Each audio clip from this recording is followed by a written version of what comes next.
오늘은 스가랴 8장의 말씀을 보도록 하겠습니다. 이 8장의 내용은 하나님께서 포로 생활 가운데 돌아왔던 이스라엘 백성들에게 8가지 환상을 통해서 회복과 격려와 하나님께서 또 함께 하시겠다는 그 약속을 주신 것과 함께 이제 이 8장의 내용은 하나님께서 이스라엘 백성들이 성전만 건축하고 끝나는 것이 아니라 하나님께서 그곳에 직접 임재하시고 그들과 함께 또 함께 하시며 회복을 약속하는 내용입니다. 오늘도 이 말씀을 통해서 하나님께서 이스라엘을 어떻게 회복하시는가 말씀을 통해서 깨달을 수 있는 저와 여러분 되기를 주님의 이름으로 축복합니다.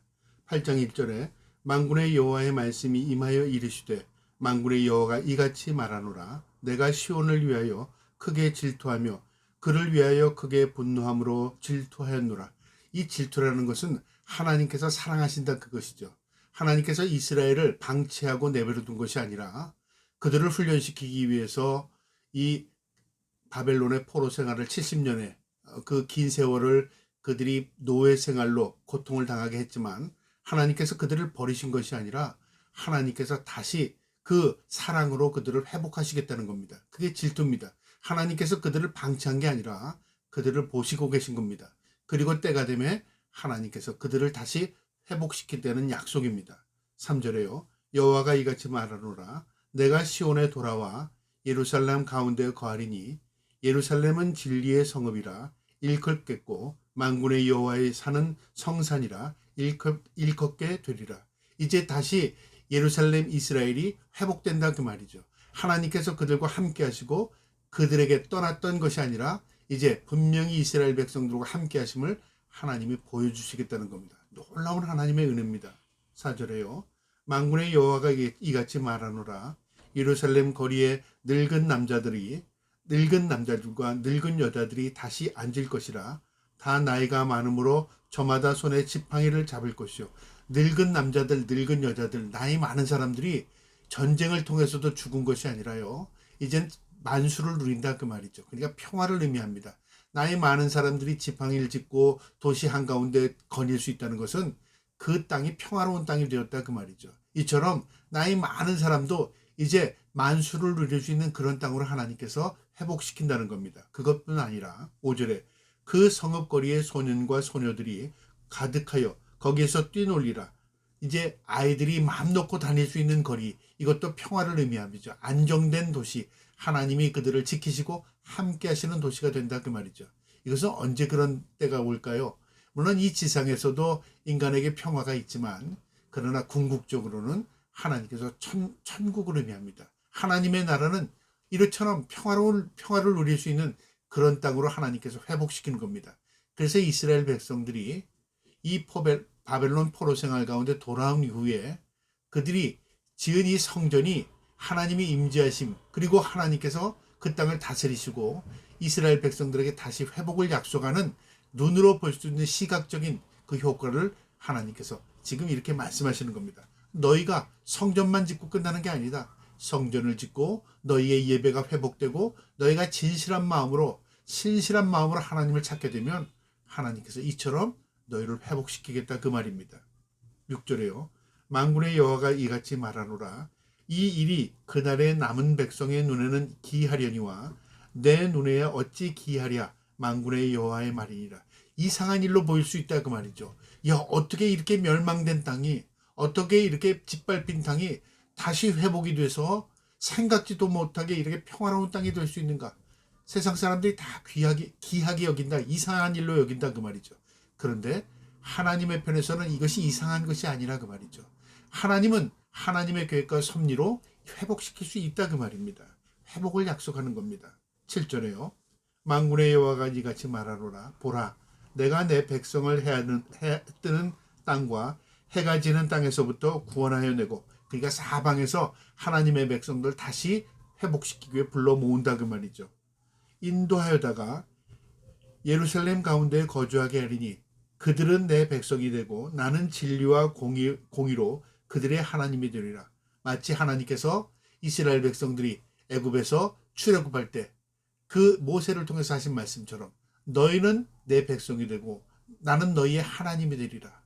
이 언약의 시작에 이 하나님이 주신 약속입니다. 그 약속을 다시 하나님께서 회복하셔서 그들이 돌아와서 하나님 중심으로 살면 하나님이 다시 그 약속을 회복시킨다는 것입니다. 9절에요. 만군의 여호와가 이같이 말하노라.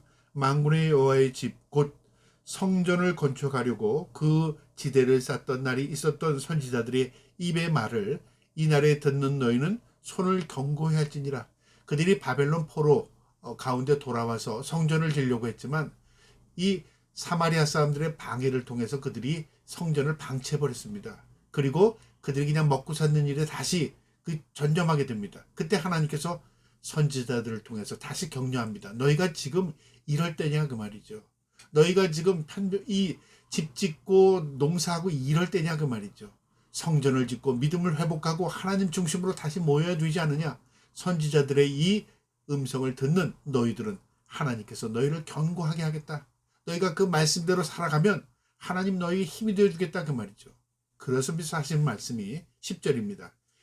이날 전에는 그러니까 성전을 방치하고 성전을 짓기 전에 그들이 돌아왔지만요. 그들이 농사를 지어도 결과가 좋지 않았습니다. 그리고 그들이 힘써도 그게 자기 소득이 되지 않았습니다. 우리가 이 땅에 살 때도 그렇잖아요. 내가 노력한 대로 거둔다면요. 사람들은 자신이 능력으로 사람을 평가할 겁니다. 여러분 능력이 있어서 사람들이 이 땅에서 행복하게 살고 능력이 있어서 부유하게 살고 능력이 있어서 자기가 누리고 삽니까? 사람들은 그런 기준으로 봅니다. 그런데요. 인간의 능력은 도토리 키재기입니다. 하나님이 은혜를 베풀어 주셔야 하는 것입니다. 그 은혜를 망각하게 되면요. 내가 가진 것 같아도 시간이 지나면 다 소멸될 수가 있고요. 내가 노력해서 얻은 것 같아도 그것이 흙 불어버리면 다 흩어집니다. 하나님의 은혜 없이는 우리가 가질 수 있는 것이 하나도 없습니다. 지금 하나님께서 이스라엘 백성들에게 이렇게 약속하는 겁니다. 10절에요. 이날 전에는 사람도 싹을 얻지 못하였고 짐승도 싹을 받지 못하였으며 사람이 원수로 말미암아 평안히 출입하지 못하였으나 내가 모든 사람을 서로 풀어주게 하였느니라. 하나님을 찾지 않고 믿음으로 신앙으로 살지 않았을 때는 너희가 수고한 모든 것들이 다 결과물로 너희에게 거두지 못했다 그 말이죠. 그건 왜 그런 줄 알아? 너희가 하나님 중심으로 살지 않았기 때문에 그런 거야 그 말이죠. 그들의 문제는 노력하지 않아서가 아닙니다. 그들의 문제는 하나님을 찾지 않고 하나님의 관계가 회복되지 않았기 때문에 그런 것입니다. 우리의 관계도 마찬가지입니다. 우리가 이 땅에서요. 그저 우리가 노력하고 우리가 힘쓰면 모든 것을 거둘 수 있는 것, 모든 것이 되는 것 같지만 안 그렇습니다.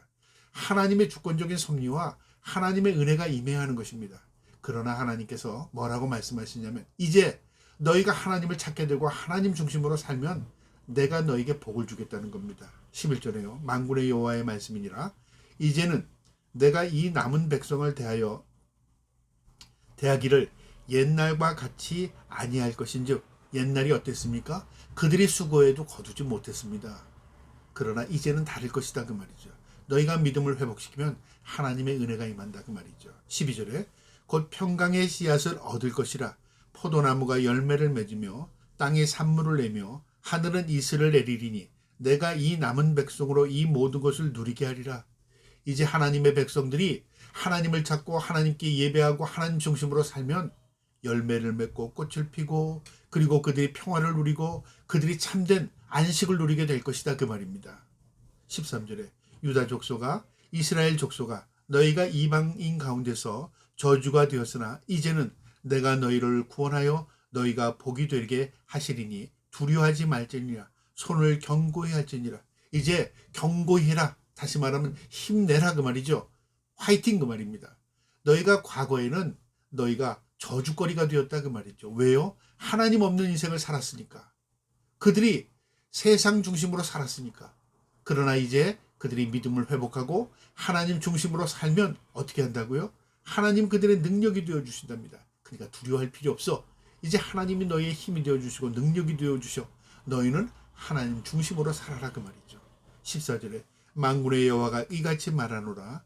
너희 조상들인 나를 격려하게 하였을 때에 내가 그들에게 재앙을 내리도록 뜻하고 뉘우치지 아니하였으나 너희 조상들은 어땠냐면 재앙을 보고도 뉘우치지 않았다 그 말이죠. 깨달음이 없었다 그 말이죠. 그러나 너희는 이제 정신 바짝 차리고 깨닫고 하나님이 너희의 복임을 깨달아라 그 말이죠. 15절에 이제 내가 다시 예루살렘과 유다 족속에게 은혜를 베풀기를 뜻하였나니 너희는 두려워하지 말지니라. 이제 하나님께서 다시 너희에게 은혜를 베푼답니다. 우리에게 은혜가 없으면 우리는 메마른 존재입니다. 우리는 마른 막대기에 불과합니다. 그러나 은혜가 임했습니다. 예수 그리스도께서 우리를 위하여 죽으시고 우리를 구원해 주셨습니다. 우리는 이제 참 포도나무인 예수 그리스도에게 접붙임을 당해서 예수 그리스도의 은혜로 열매를 맺는 겁니다. 요한복음 15장의 말씀 아닙니까? 이처럼 하나님께서 이제 회개하고 돌아온 백성들에게 은혜를 베풀겠다는 겁니다. 16절에 너희가 행한 일은 이러하니라. 너희는 이웃과 더불어 진리를 말하며 너희 성문에서 진실하고 화평한 재판을 풀고 너희는 이렇게 살라는 겁니다. 너희가 하나님과의 관계 중요하지만 너희 사람과의 관계 하나님 보고 계신다 그 말이죠. 그래서 진리를 말하다 합니다. 그러니까 너희가 거짓을 말하고 흉계해서 남을 착취하고 모략하고 하지 말고 진실한 삶을 살아라 그 말이죠. 그 다음에 진실하게 사람을 대하고 그 다음에 화평한 재판을 풀고 그러니까 공의와 정의를 실천하라 그 말이죠. 그 다음에 17절에요. 마음에 서로 해하기를 도모하지 말며 남을 해하는 거 도모하지 말고 남을 도와줘라 그 말이죠. 거짓 맹세를 좋아하지 말라. 이 모든 일은 내가 미워하는 것이니라. 여호와의 말이니라. 그러니까 하나님의 기쁨대로 선하게 살고 공의와 정의를 실천하고 하나님의 기쁨으로 사람을 도와주고 이렇게 하나님의 말씀대로 살면 하나님이 모든 것 책임주신다 그 말입니다. 우리의 삶이 그렇습니다. 하나님이 함께 하실 때 우리가 하나님의 뜻대로 살 때 하나님의 은총이 우리에게 임하는 것입니다. 18절에요. 만군의 여호와의 말씀이 내게 임하여 이르시되 만군의 여호와가 이같이 말하노라. 넷째 달의 금식과 다섯째 달의 금식과 일곱째 달의 금식과 열째 달의 금식을 변하여 유다 족속에게 기쁨과 즐거움과 희락의 절기들이 되리니 오직 너희는 진리와 화평을 사랑할지니라. 분기마다 금식합니다. 1년에 4번씩 금식합니다. 그리고 통회합니다. 회개합니다. 이 금식의 절기가 기쁨과 즐거움과 희락의 절기로 하나님 변화시켜 준답니다. 왜 그들이 금식하며 통회하며 회개했습니까? 그들의 죄악, 속죄일에 그리고 그들이 하나님 그들의 땅 도성을 잃었을 때 짓밟혔을 때 이런 슬픔을 기억하고 하나님 앞에 통회하며 회개하는 날이 금식일이었습니다. 그런데 이제는 그 날들이 싹 지워지게 하시고 하나님이 기쁨과 즐거움과 희락의 날이 되게 한답니다. 여러분 하나님이 회복시키겠다는 겁니다. 20절에 만군의 여호와가 이같이 말하노라. 다시 여러 백성과 많은 성읍의 주민이 올 것이라. 이제 이 버려졌던 이 도성 버려졌던 이 예루살렘에 하나님의 은혜로요 많은 사람들이 몰려온답니다. 왜요? 기쁨과 희락의 도성이 되었기 때문에 하나님을 만나는 도성이 되었기 때문에요. 21절에 이 성읍 주민이 저 성읍에 가서 이르기를 우리가 속히 가서 만군의 여호와를 찾고 여호와께 은혜를 구하자 하면 나도 가겠노라 하겠으며 많은 사람들이 하나님의 도성 예루살렘을 찾고 은총을 간구하고 은혜를 입고 또 많은 사람에게 그 은혜를 전달합니다. 그러니까 들은 사람들이 또 하나님을 찾는 겁니다. 자연스럽게 복음이 전파되죠. 하나님의 백성이 회복되면요 복음은 저절로 회복이 됩니다. 우리가 하나님의 등을 지면 복음은 막히는 것입니다. 이처럼 이스라엘이 회복되니까 복음이 만방에 전파되는 겁니다. 22절에 많은 백성과 강대한 나라들이 예루살렘으로 와서 만군의 여호와를 찾고 여호와께 은혜를 구하리라. 하나님의 백성의 회복은요 복음이 전파되는 것입니다. 언제 이런 일이 있을까요? 마지막 때 하나님께서 하나님의 백성 예루살렘 이스라엘을 회복시키시면 만방의 복음이 전파되어 땅끝까지 복음이 증가되고 그리고 하나님이 택함 받은 백성들이 하나님께 몰려올 것입니다. 그리고 하나님께 은혜를 입은 자들이 하나님 앞에 구원의 은혜를 입게 될 것입니다. 23절에요. 마지막 절. 만군의 여호와가 이같이 말하노라. 그날에는 말이 다른 이방 백성 10명이 유다 사람 하나를 옷자락을 잡으리라. 곧 잡고 말하기를 하나님 이 너희와 함께 하심을 들었나니 우리가 너희와 함께 가려 하노라 하리라 하시니라. 사람들이요 이방인들 말이 다른 외국인들이 이 하나님의 백성들의 옷자락을 잡는답니다. 우리도 거기 가게 해줘. 우리도 너희처럼 살게 해줘. 우리도 하나님 경배하게 해줘. 이제 간절한 마음으로 하나님을 찾는다 그 말이죠. 그동안은 하나님을 전하고 예수 그리스도를 전해도 그들이 안 믿었는데 이제 마지막이 되면요. 그들이 오히려 옷자락을 잡는답니다. 우리도 예수를 믿게 돼. 해줘. 여러분 이런 날이 언제 올까요? 예수님께서 이 땅에 심판을 주러 오시기 직전에 이런 일이 일어나지 않을까 생각이 들기도 하고요.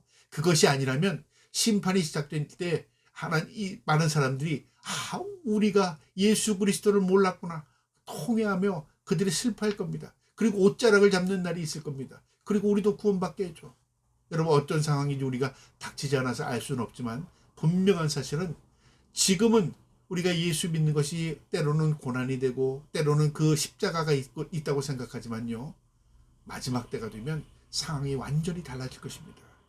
여러분 구원의 은혜뿐만 아니라 하나님의 은혜와 은총이 우리의 기쁨과 즐거움으로 희락이 되어서 천국에서 영원한 은혜와 복락을 누리며 살 날이 우리에게 임할 것입니다.